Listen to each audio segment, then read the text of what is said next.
بسم اللہ الرحمن الرحیم۔ حدیث نمبر 13۔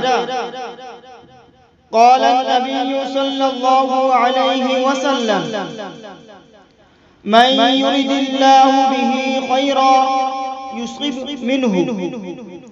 ترجمہ: نبی کریم صلی اللہ علیہ وسلم نے ارشاد فرمایا، اللہ تعالیٰ جس کے ساتھ بھلائی کا ارادہ فرماتا ہے اس کو آزماتا ہے۔ حدیث نمبر 14۔ قال النبی صلی اللہ علیہ وسلم: ما من مسلم يموت يوم الجمعة او لیلة الجمعة الا وقاه الله فتنة القبر۔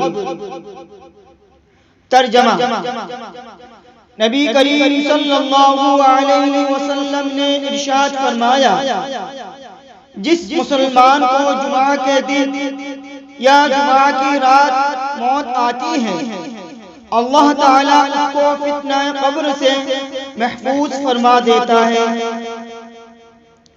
حدیث نمبر 15۔ قال النبی صلی اللہ علیہ وسلم: اذا دخلت على مريض فمره يدعو لك فإن دعاءه كدعاء الملائكة۔ ترجمہ: نبی کریم صلی اللہ علیہ وسلم نے ارشاد فرمایا، جب تم عیادت کے لیے مریض کے پاس جاؤ تو اس سے اپنے لیے دعا کی درخواست کرو، بے شک مریض کی دعا فرشتوں کی دعا جیسی ہے۔ صدق اللہ العظیم۔